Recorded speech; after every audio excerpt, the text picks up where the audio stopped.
পর্ব 3-এর শুরুতেই আমরা দেখি ঘানু উজিন আর মুনকে নিয়ে হসপিটালে চলে এসেছে আর সে তার মায়ের সাথে এই বিষয়গুলো শেয়ার করছিল। কারণ হলো ঘানু ভেতর থেকে অনেক আপসেট ছিল, কারণ তার জন্য এতগুলো লোক এভাবে মার খাচ্ছে। তখন ঘানুর মা তাকে বলে, শোনো, এর আগেও তোমরা এর চেয়ে বড় সমস্যা ফেস করেছো, চিন্তা করো না, দেখবে সব সমস্যার সমাধান হয়ে যাবে। মায়ের উপদেশ শুনে ঘানু তখনকার মতো শান্ত হয়ে যায়। এদিকে মুন চিকিৎসা করে সম্পূর্ণ ঠিক হয়ে গেলেও উজিনের চিকিৎসায় বেশ কিছুদিন সময় লাগবে, কারণ তার হাতে মারাত্মক চোট পেয়েছে। ডাক্তার তার হাত নড়াচড়া করতে নিষেধ করলে সে ডাক্তারকে বলে, আরে ম্যাডাম, আমার হাত 24 ঘন্টার ভিতরে ঠিক করে দিবেন, কেননা আমাকে আমার বন্ধুকে বাঁচাতে যেতে হবে। ডাক্তার তখন তাকে পাগল বলে সেখান থেকে চলে যায়। তখন মুন ঘানুর সামনে এসে বলে, আরে সব সমস্যার সমাধান হয়ে গেছে, ওকে এমন শায়েস্তা করেছি না, ও আর তোর দিকে চোখ তুলে তাকাবে না। তখন ঘানু মুনের কাছে ক্ষমা চায়, কারণ ঘানুর জন্যই তো আজকে তাদের এভাবে মার খেতে হলো। এটা শুনে মুন বলে, শোন, অন্যকে সাহায্য করার মজাই আলাদা, আর তুই তো আমার ভাই, তোকে বাঁচাতে গিয়ে যদি জীবনও দিতে হয় তাহলে আমি সেটা হাসতে হাসতে গ্রহণ করে নিব। তবে যাওয়ার আগে একটা কথা বলে যায়, তোর এই ভাই যতদিন আছে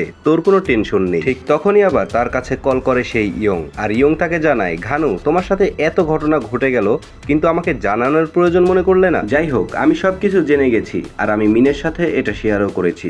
আমি মিনের ওইখানে যাচ্ছি, তুমি তাড়াতাড়ি চলে আসো। কথা শেষ হতেই ঘানু আর মুন দ্রুত চলে আসে মিনের প্যালেসে। তবে এখানে এসে তারা জানতে পারে যে গতকাল ইনবমকে কেউ কিডন্যাপ করেছে, আর অবশ্যই ঘানুর এই মামলার সাথে ইনবমকে যারা কিডন্যাপ করেছে তাদের কোনো না কোনো কানেকশন তো অবশ্যই রয়েছে। এই কথা শুনে ঘানু অনেক ঘাবড়ে যায়, কেননা তার মনে হচ্ছিল সেই পুরনো শত্রুতা কি আবার নতুন করে তৈরি হচ্ছে। তবে এই বিষয়টা আমরা একটু পরেই জানতে পারবো। অন্যদিকে আমরা টাইকে দেখি, আর বেগজন এখানে টাইকে অনেক শাসাচ্ছিল, কারণ টাই তো ঘানুকে ধরে আনতে পারেনি। যাই হোক, তখন বেগজন বলে, দেখ, নেক্সট টাইম যদি এমন হয় তাহলে কিন্তু তোর মেয়েকে আর তুই পাবি না। এই কথা শোনার পর টাইয়ের চোখে মুখে পুরো আগুন জ্বলে ওঠে, কিন্তু তারপরও সে বেগজনের কাছে ক্ষমা চায়, বলে নেক্সট টাইম থেকে এমন ভুল আর হবে না। এবার বেগজন যায় হচ্ছে ইনবমের কাছে, আর তাকে গিয়ে সরাসরি বলে, দেখ, আমার হয়ে যদি কাজ করিস জীবনে টাকা পয়সার অভাব হবে না, যদি সেটা না চাস তাহলে তোকে আজীবন জেলে কুকুর বিড়ালের মতো পচে মরতে হবে। এখন সিদ্ধান্ত তোর, আমার হয়ে কাজ করবি নাকি জেলে পচবি। ইনবম তখন বেগজনের হয়ে কাজ করতে রাজি হয়ে যায়, কারণ সে চায় ঘানুর থেকে প্রতিশোধ নিতে। এদিকে মিন আবার খুব টেনশনে ছিল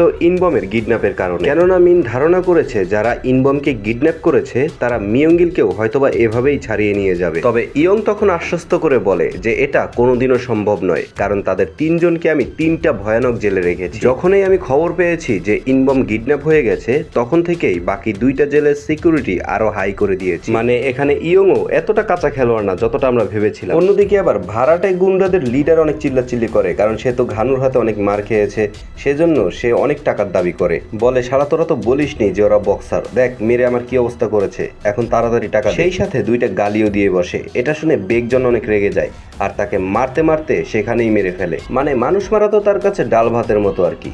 এইদিকে আবার মিস্টার মিন ঘানু, তার মা এবং দেওং এর জন্য আয়েল গ্রুপের সিক্রেট একটি রুমে থাকার ব্যবস্থা করে দেয়, সেই সাথে একদল স্পেশাল ফোর্সেরও ব্যবস্থা করে দেয় তাদেরকে দেখাশোনার জন্য।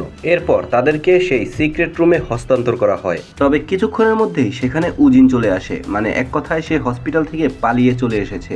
উজিনের এখানে আসার কারণ হলো, গত পর্বে কিন্তু আমরা দেখেছিলাম যে উজিন গিয়েছিল হচ্ছে মিস্টার মুনের কাছে, আর তার কাছ থেকে যে কার্ডগুলো নিয়েছিল সেখানে সেই কার্ডগুলো দিতেই এসেছে। মানে উজিন বরাবরের মতোই ঘানুর বিপদে ঢাল হয়ে তার পাশে থাকতে চায়। অন্যদিকে মিস্টার মুন আবার তার সেক্রেটারিকে বলে, আমি তোমাকে একটা গাড়ির নাম্বার পাঠিয়েছিলাম, ওই গাড়ির অ্যাড্রেসটা খুঁজে বের করে আমাকে ইমার্জেন্সি জানাও। তবে মুনের সেক্রেটারি তার চেয়েও এক ধাপ এগিয়ে, সে অলরেডি ওই গাড়ির লোকেশন ট্র্যাক করে বের করে ফেলেছে। কোন গাড়ি বুঝতে পেরেছেন তো, মানে মুনের উপর লাস্ট যে গাড়ি এসে আক্রমণ করেছিল। যাই হোক, এবার সে তার কাছে থাকা অনেকগুলো ফোনের মধ্যে একটা ফোন খুঁজে বের করে, এরপর সেই ফোনটা ওপেন করতেই সেখান থেকে বেরিয়ে আসে আমাদের লিদোর নাম্বার। এখানে আমরা একটু অবাক হই, কারণ আমরা কিন্তু দেখেছি প্রথম সিজনেই লিদো কিন্তু মিয়ঙ্গিলের হাতে মারা গিয়েছে। তাহলে মুনের কাছে এখনো লিদোর নাম্বার কি করছে, সেই প্রশ্নের উত্তর আমরা আরেকটু পরেই জানতে পারবো। পরের সিনেই দেখা যায় বেগজন আবার তার সাঙ্গপাঙ্গদের নিয়ে মিটিং এ বসেছে, কারণ বেগজন চায় যেভাবে হোক ঘানু যেন তার ক্লাবের হয়ে খেলে। আর বেগজন কেন ঘানুর জন্য এত পাগল হয়ে গেছে সেটা আমরা একটু পরেই জানতে পারবো। এইদিকে ঘানুরা সেই ডুপ্লিকেট কার্ড দিয়ে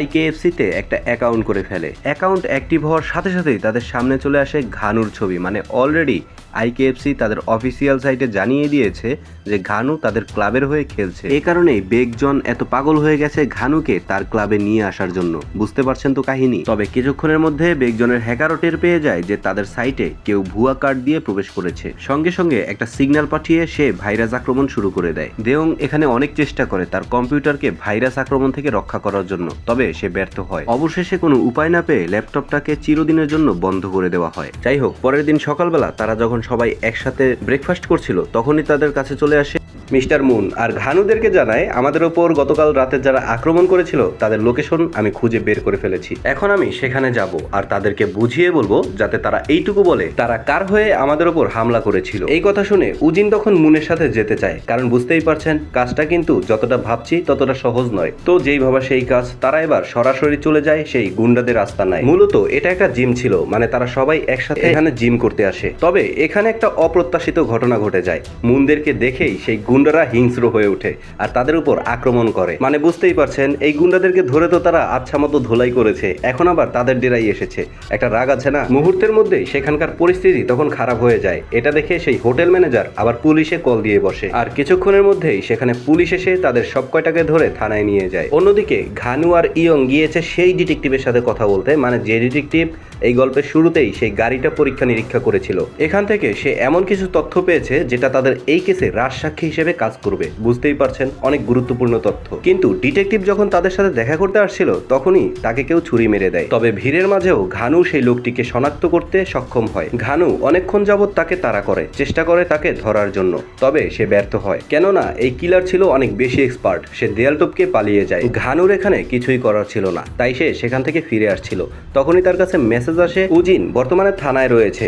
এই কথা শুনে দ্রুত ঘানু আর ইয়ং থানায় চলে যায়। সেখানে গিয়ে ইয়ং সেই পুলিশ কমিশনারকে অনেকক্ষণ যাবৎ বুঝিয়ে তাদেরকে মুক্ত করার ব্যবস্থা করে। তবে এখানে মুন ও উজিনের সাথে সেই গুন্ডাদেরকেও তারা মুক্ত করে দেয়। আর এটার একটা কারণ আছে, আর সেই কারণটা আমরা একটু পরেই জানতে পারবো। তবে এখানে মুনের ওপর ইয়ং অনেক রাগ ঝাড়ে, কারণ তার কথা হলো যা করার আস্তে আস্তে ধীরে ধীরে চুপি চুপি করতে হবে। এভাবে হুটহাট অ্যাকশন নিলে প্রতিপক্ষ সাবধান হয়ে যাবে। তখন মুন তার ভুল বুঝতে পারে আর ইয়ং এর কাছে ক্ষমা চায় যে নেক্সট টাইম এরকম ভুল আর হবে না। এর পরের সিনেই দেখা যায় সেই মোটা লোকটা, মানে ইয়ং যাকে থানা থেকে ছেড়ে দিয়েছিল, সে একটা ক্লাবে আসে শরীর মেসেজ করাতে আর তার পিছু পিছুই ঢুকে আবার সেখানে মুন। সেখানে দায়িত্বে থাকা মেয়েটিকে মুন খুব সহজেই পটিয়ে ফেলে আর সেই মোটা লোকটার রুম নাম্বারটাও নিয়ে নেয়। এবার সেই রুমে গিয়ে শুরু হয় ভাই টর্নেডো। মুন তখন সেই লোকটিকে সরাসরি বলে, দেখ আমার প্রত্যেকটা কথার জবাব তুই দিবি, আর তুই যদি জবাব না দিস এই লাঠি যে কোন জায়গায় ঢুকবে তা কিন্তু আমি নিজেও বলতে পারি না। মোটা লোকটি তখন ভয়ে বলতে রাজি হয়ে যায়। মুন তখন সেই লোকটির কাছে তার বসের নাম জানতে চাইলে সে বলে আমার বসের নাম চাও, তবে সে সেই ঘটনার পর থেকেই নিখোঁজ। এখানে এই মোটা লোকটি কিন্তু সত্যি কথাই বলেছে, কারণ আমরা কিন্তু জানি বেকজন তার বসকে মেরে ফেলেছে। যাই হোক, অন্যদিকে আমরা আবার মিস্টার মিনের বডিগার্ডকে দেখি। সে যখন বাসায় যায় তখন গিয়ে দেখে তার বাসায় অলরেডি টাই ঢুকে পড়েছে। টাই এখানে তাকে বলে মিস্টার মিনের গোপন আস্তানা কোথায় আছে সেই খবর তুই আমাকে দিবি, না হয় তোর বোনকে আমি মেরে ফেলবো। নিজের বোনকে বাঁচাতে আর কোনো উপায় না পেয়ে সে মিস্টার মিনের গোপন ঠিকানা বলে দেয়। এবার বেকজনের ম্যানেজার কাউকে একটা মেসেজ করে। কিছুক্ষণের মধ্যেই একটা বারে একটা মেয়ে চলে আসে, মানে মিস্টার মিন এই বারেই সবসময় থাকে। সেই মেয়েটি এখানে এসেই সবার আগে বারে থাকা লোকটিকে অজ্ঞান করে দেয়। বুঝতেই পারছেন কত ডেঞ্জারাস এই মেয়ে। তবে কিছুক্ষণের মধ্যে মিস্টার মিনও সেখানে চলে আসে আর তার বডিগার্ড তাকে নামিয়ে দেওয়ার সময় তার বডিগার্ডের খুব চিন্তা হচ্ছিল, কারণ সে কিন্তু সবই জানে এখন কি হতে চলেছে। মিস্টার মিন যখন ভিতরে ঢুকে তখন সে অনেক অবাক হয়, কিন্তু তারপরেও সে বিষয়টা আমলে নেয় না, কারণ ভালো মানুষ তো সবকিছু পজিটিভ চিন্তা ভাবনা আর কি। এরপর সেই মেয়েটা যখন তাকে একটা ড্রিঙ্কস দেয়, সে ড্রিঙ্কস খেয়ে সেখানেই অজ্ঞান হয়ে পড়ে যায়। আর এই পর্ব এখানেই শেষ। এর মানে পর্ব 4 হতে চলেছে আরো জমজমাট। খুব শীঘ্রই আপনাদের সাথে দেখা হচ্ছে পর্ব 4 নিয়ে। সে পর্যন্ত সকলে ভালো থাকেন, সুস্থ থাকেন। আগামী এপিসোড দেখার আমন্ত্রণ রইল। আল্লাহ হাফেজ, আসসালামু আলাইকুম।